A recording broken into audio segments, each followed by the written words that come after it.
Brand योगी का उदय और उदय सिर्फ मोदी और शाह मिलकर नहीं, अब मोदी, शाह और योगी मिलकर जीतेंगे 2024 का चुनाव। यूपी में लगातार दूसरी बार चुनाव जीतने के बाद मुख्यमंत्री योगी आदित्यनाथ की राजनीतिक छवि तेजी से बढ़ी है।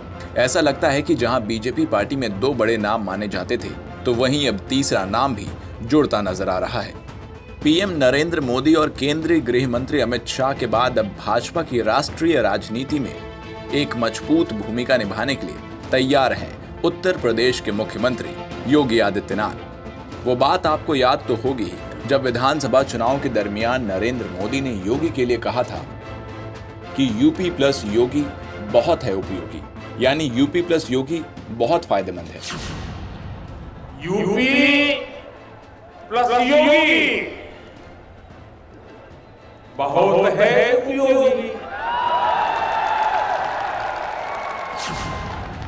ये नारा मुख्यमंत्री के रूप में 5 साल का कार्यकाल पूरा करने के बाद योगी के अच्छे कार्यों को उजागर करने के लिए था।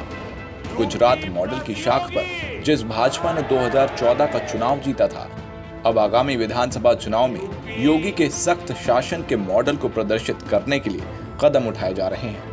योगी का बुलडोजर इन दिनों न केवल अपराधियों बल्कि भ्रष्ट अधिकारियों और पुलिस की अवैध संपत्तियों को ध्वस्त करने के लिए ओवरटाइम काम कर रहा है।